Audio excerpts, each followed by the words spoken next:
திரு கோபண்ணா, உங்களிடமிருந்தே ஆரம்பிக்கிறேன். என்ன இதுவரைக்கும் இல்லாத அளவுக்கான ஒரு இழுபறி காங்கிரஸ் திமுக இடையே நீடித்துக் கொண்டிருக்கிறது. நிறைய செய்தியாளர் சந்திப்பு, நிறைய பேசியிருக்கிறீங்க. என்ன காரணம் அடிப்படையில்? இல்லை, எங்களை பொறுத்தவரை 2003 திராவிட முன்னேற்ற கழகம் தலைமையில் மதசார்பற்ற முற்போக்கு கூட்டணியில் நாங்கள் இருக்கிறோம். அது ஒரு கொள்கை கூட்டணி, சந்தர்ப்பவாத கூட்டணி அல்ல. அந்த 2014 ஒரு தேர்தலை தவிர தொடர்ந்து அனைத்து தேர்தலிலும் இந்த கூட்டணி செயல்பட்டு வருகிறது. இப்போ 2014 தவிர 19 கூட்டணி இருந்தது, 21 இருந்தது. இப்போ 24 அந்த கூட்டணி வரப்போகிறது. விரைவில் ஓரிரு நாட்களில் அது இறுதி வடிவம் பெற்று அறிவிக்கப்படும். கூட்டணியில் ஒப்பந்தமும் கையெழுத்திடப்படும். மிகுந்த நம்பிக்கை இருக்கிறது. பேசி கொண்டிருக்கிறார்கள். ஒரு தொகுதி பங்கீட்டில் அந்த நம்பிக்கையில யாருக்கும் மாற்றம் இல்லை. அது நடக்கத்தான் போகுது. ஆனா கடந்த முறையை காட்டிலும் குறைவான தொகுதி ஒதுக்கீடு அல்லது இரட்டை இலக்க தொகுதி அப்படிங்கிற அந்த கோரிக்கையிலிருந்து கடந்த முறையை விட கூடுதலா ஒற்றை இலக்கத்திலும் குறைந்த தொகுதி தான். எங்கள் கூட்டணி எண்ணிக்கையின் அடிப்படையிலானதல்ல, அது கொள்கை அடிப்படையிலானது. அது பேசி தீர்க்கப்படும். எந்த நிலையிலும் நாங்கள் ஒரு இறுதி முடிவை விரைவில் எடுப்போம் என்ற நம்பிக்கை இருக்குது. ஆனால் இன்றைக்கு எங்கள் கூட்டணின்றது ஒரு கூட்டணியாக நாங்கள் செயல்படுறோம். எங்கள் கூட்டணியுடைய திமுக தலைமையில் காங்கிரஸ் உள்ளிட்ட மதசார்பற்ற முற்போக்கு கூட்டணி கடந்த 5 ஆண்டுகளாக அடிக்கடி அறிவாலயத்திலே கூடுகிறோம், பேசுகிறோம், முடிவெடுக்கிறோம், போராட்டங்களை வகுக்கிறோம். பாஜகவுக்கு எதிராக கருத்தியல் ரீதியாக நாங்கள் போராடி அது வேற, அது வேற. நீங்க நாங்கள் கொள்கை அடிப்படையிலுக்குள்ள இல்ல, அந்த வியூகம் என்பது வேற. கூட்டணியில இடப்பங்கீடு பேச்சுவார்த்தை அப்படின்னு நீங்க இல்ல பேசி தீர்க்கப்படும் அப்படின்னு நீங்க சொன்னீங்கனாலே அங்க பிரச்சனை இருக்கிறது அப்படிங்கிற ஒரு அந்த அர்த்தம் புரிபடுகிறது. இதுதான் அதிமுக என்ன சொல்றாங்கன்னா, காங்கிரசுக்கு அங்கு கசப்பு இருக்கிறது, எங்க கிட்ட வந்தா நாங்க அதற்கு மருந்து தருகிறோம் அதிமுக சொல்றது காரணம் அதனாலதான். இல்ல இன்னைக்கு எங்கள் திராவிட முன்னேற்ற கழக கூட்டணியிலே கம்யூனிஸ்டுகளுக்கு இடம் ஒதுக்கப்பட்டது. மார்க்சிய கம்யூனிஸ்ட் ஒதுக்கப்பட்டு விட்டது. அது பேசுவாங்க. அனைத்து கட்சிகளும் எண்ணிக்கை முடிவான பிறகு தொகுதி பங்கீடு நடக்கும். ஆக அதெல்லாம் எல்லாரையும் அரவணைத்து கொண்டு செல்ல வேண்டும் என்ற நோக்கத்தினால கொஞ்சம் காலதாமதமாகிறது. நாங்கள் முன்னேற்றத்தை நோக்கி போய்கொண்டிருக்கோம். சில அதிமுகவில் இது வரைக்கும் எதுவுமே நடக்கலை, பாஜகவில் எதுவும் நடக்கலை.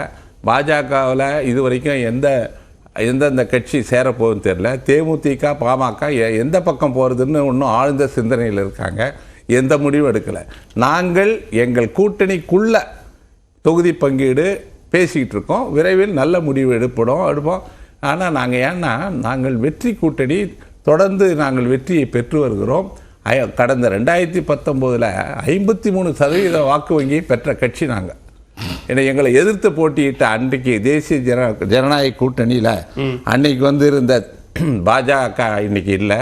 அதிமுகவோடு தேமுதிக, பாமக யார் பக்கம் போகிறாங்கன்னு தெரியல.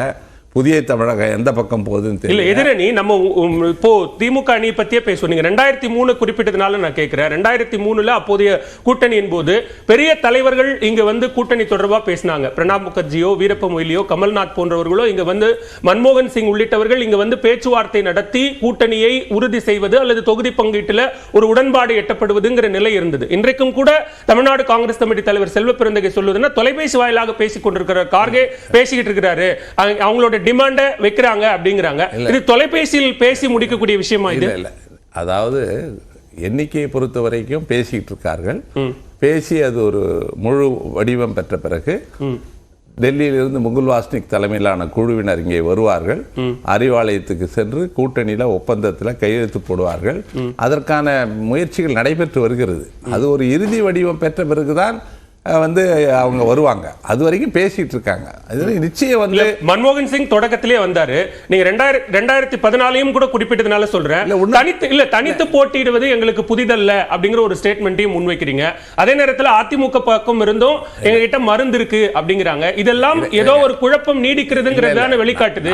எங்களுக்குள்ள இறுதி வடிவம் பெறாத நிலையில பல கட்சிகள் பல விதமாக பேசலாம், ஊடகங்கள் பல செய்திகளை வெளியிடலாம்.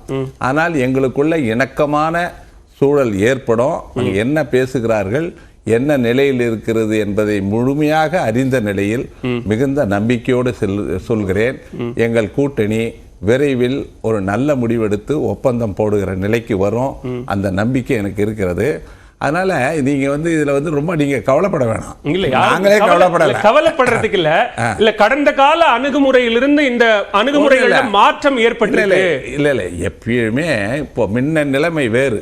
இப்போ வந்து பல கட்சிகள் வந்து கூடுதலான தொகுதியை கேட்குறாங்க. கமலஹாசன் அவருடைய அணுகுமுறை, இப்படி பல பிரச்சனைகள் இருக்கும்போது எல்லாரையும் அரவணைத்து கொண்டு ஒருங்கிணைக்கிற அந்த பணியை திமுக தலைவர் ஸ்டாலின் அவர்கள் மேற்கொண்டிருக்கிறார். இப்ப நீங்களே கூட பலம்னு குறிப்பிடாம பிரச்சனைன்னு குறிப்பிடுறீங்க. கூட்டணிக்கு கட்சிகள் வருவது என்பதோ அல்லது இடம் கேட்பது கொடுப்பது என்பதோ பலம் பலவீனமா பாக்குறது பிரச்சனை இல்ல. அவங்க கேட்கறாங்க, அது குறித்தெல்லாம் நம்ம வந்து முடிவெடுக்க வேண்டிய நிலையில் இருக்கு. நேற்று ராகுல் காந்தி அவர்கள் பிறந்த நாள் வாழ்த்து கூறியதுக்கு முதலமைச்சர் ஸ்டாலின் அவர்கள் ஒரு பதில்ல ட்விட்டர்ல சொல்லியிருக்கிறார். அதாவது உங்கள் ஒத்துழைப்போடு இந்தியா கூட்டணி வலிமை பெறுகிறது அப்படியெல்லாம் பேசியிருக்காரு. ஆக எங்களுக்குள்ள நல்ல இணக்கம் இருக்கிறது, நல்ல நட்பு இருக்கிறது. அது வேற கொள்கை ரீதியாக அது வேற. எங்களுக்கு வந்து பொது எதிரி வந்து இன்னைக்கு மோடி. இப்போ நீங்க சொல்ற கொள்கை நட்பு அதன் அடிப்படையில் அமைந்திருக்கக்கூடிய தேசிய அளவிலான கூட்டணி, தமிழ்நாடு கூட்டணி, இது எல்லாமே வேற சார். இங்க அவுட்புட்டா பார்க்கும்போது கமலஹாசனுடைய வருகைக்காகவோ அல்லது விசிகவுனுடைய கூடுதல் தொகுதி கோரிக்கைகளுக்காகவோ காங்கிரசுக்கு இன்னும் உடன்பாடு எட்டப்படல அப்படிங்கறதுல கிளாரிட்டி கிடைக்கல. நான் சொல்றேன், எங்களுக்கு பொதுவான எதிரி மோடி ஆட்சி அகற்றணும், பாஜக ஆட்சி அகற்றணும். எங்களுக்கு ஒரு லட்சியம் இருக்கு, இலக்கு இருக்கிறது.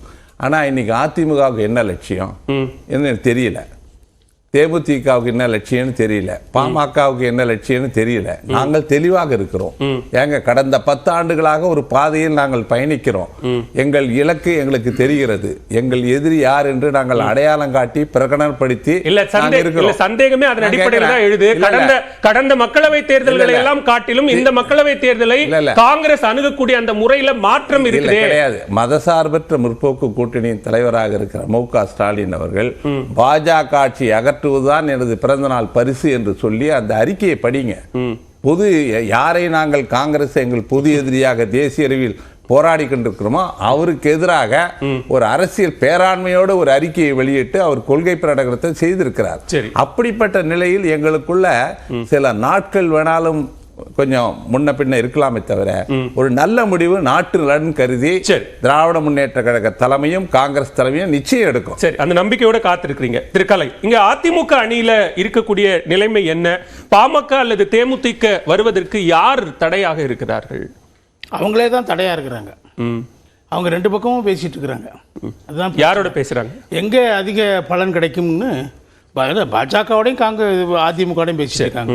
அவங்க அந்த கூட்டணிகள் தானே இருந்தாங்க.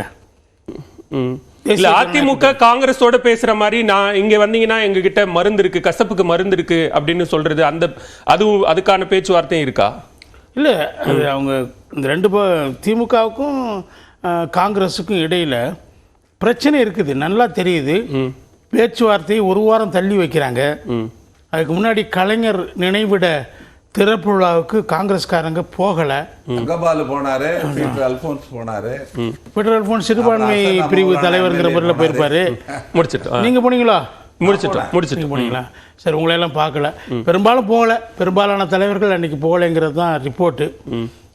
பிறகு ஒரு வாரம் இப்போ நாங்கள் தள்ளி வச்சுட்டு அந்த தமிழ்நாடு முழுக்க எல்லா மாவட்ட நிர்வாகிகளையும் பார்க்கறதுக்கு அதனுடைய தலைவர் செல்வ பெருந்தலை பயணம் போயிருக்காரு. அங்கே என்ன பேச போகிறார் அவங்ககிட்ட, இந்த ஒரு வாரம் தள்ளி வச்சதுக்கும் இடையில் அவங்கள போய் பார்க்குறதுக்கு இடையில் ஒரு சம்பந்தம் இருக்குது. என்ன எப்படி கேட்பார் அவர்? ஒருவேளை 2-3 ஆப்ஷன் வச்சுருப்பாங்க. அந்த ஆப்ஷனில் எந்த ஆப்ஷன் சரிப்பட்டு நம்ம தனியாக நிற்கலாமா, அதிமுக போகலாமா, இல்லை குறைவான தொகுதிகள் கிடைச்சாலும் திமுக தொடரலாமா, இந்த 3 ஆப்ஷனை வைப்பாங்க நான் நினைக்கிறேன். அதில் என்ன அங்கே பெருவாரியான கருத்துக்கள் வருதுன்னு பார்க்குறதுக்காக தான் ஒரு வாரம் டைம் கேட்டிருக்காங்க. திரு எடப்பாடி பழனிசாமி ஒவ்வொரு செய்தியாளர் சந்திப்புல என்ன சொல்றாருன்னா, ஏன் அவசரப்படுறீங்க, இன்னும் தேர்தல் தேதியை அறிவிக்கல, காத்திருங்க, அது வரைக்கும் டைம் இருக்கு, ஏன் அவசரப்படுறீங்க? அவங்களும் சொல்றாங்க, எங்களுக்கு டைம் இருக்கு, எங்களுக்கு இது கன்வீனியன்டான டைம் தான், நாட்கள் அதிகரிக்குமே தவிர எங்களுக்குள்ள ஒரு நல்ல முடிவு எட்டப்படும் அப்படிங்கிறாரு கோபண்ணா. அது கரெக்டு, எல்லாரும் அதை சொல்லிக்கலாம். அது முடிகிற வரைக்கும் எல்லாரும் சொல்லிக்கிட்டே இருப்போம். ஆனால் அது முடியும் போது தான் தெரியும் யார் யார் எங்கே இருக்காங்கன்னு.